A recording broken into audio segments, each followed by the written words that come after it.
Good morning. Welcome again to Morning Devotions. Thank you again for our time together. Well, we finished part one last night of decisions and sacrifice necessary for entrepreneurship. We're going to finish it out today. Again, laying hands and praying for those of you that want to start businesses. We'll see you in the services today and all the services tomorrow. But right now, I want to take that thought that God makes a helpmate suitable for us from the book of Genesis. He created a helpmate suitable for Adam. And yes, that helpmate that God created for Adam was not another man. It was a woman. God didn't create another man to be with a man. God created a woman as a suitable helpmate. But beyond that, I think we have to ask ourselves the question, what makes a woman suitable for a man? In Genesis chapter 24, beginning with verse 1, Abraham was now a very old man, and the Lord had blessed him in every way. One day Abraham said to his oldest servant, the man in charge of his household, "Take an oath by putting your hand under my thigh. Swear by the Lord, the God of heaven and earth, that you will not allow my son to marry one of these local Canaanite women. Go instead to my homeland, to my relatives, and find a wife there for my son Isaac." The servant asked, "What if I can't find a young woman who is willing to travel so far from home?" Who is willing? Now then you come over to verse 39. "But I said to my master, what if I can't find a woman who is willing to come back with me?" Then come over to starting with verse 55.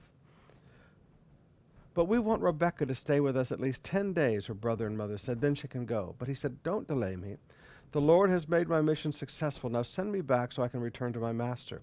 Well, they said, "We'll call Rebekah and ask her what she thinks." So they called Rebekah. "Are you willing to go with this man?" they asked her.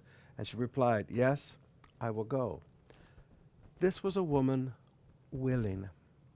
Now I want you to understand, in order for Rebekah to go and marry Isaac, she basically had to say goodbye to her family. She had to go and live in a foreign land as a sojourner, in a land that was not yet there. By promise, yes, but in reality, no. This woman sacrificed a tremendous amount to go and be the wife of Isaac. Now, brothers and sisters, there's a truth that I want you to see here. For a woman to marry a man who has a destiny, for a woman to marry a man that has a call of God upon his life, that has a project that he has been assigned to do in this world, it's not just the man that's going to have a lot to sacrifice. It's the wife that's going to have to stand there as his helpmate suitable and sacrifice with him. A woman willing. A woman willing. Let me say that again. A woman willing. I look at my life. I don't know what I would do without my wife. I was thinking on Shasha's wedding day the other day and thinking about what I did to my father-in-law. I took his only daughter, married her, put her on an airplane, and pretty much never brought her back.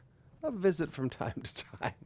Took her first to Chicago, then I took her to the Philippines, and we've had our life here. And we've spent our life doing what God had called us to do. I couldn't do that if Sister Bev wasn't a willing woman. If she was a woman that had to have a certain lifestyle, she had to have a certain quality of life, a certain standard of life, she would have never lived with us through all those early years. She would have never. I've watched so many men who could have done such great things in business as well as the ministry, but they didn't have a woman willing.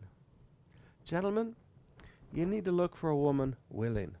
And ladies, you want to marry a man that God's going to do something with, whether we're talking about business, whether we're talking about medicine, whether we're talking about ministry, whatever we're talking about. You want to marry a man who's going to go someplace and do something in life. You've got to be a woman willing.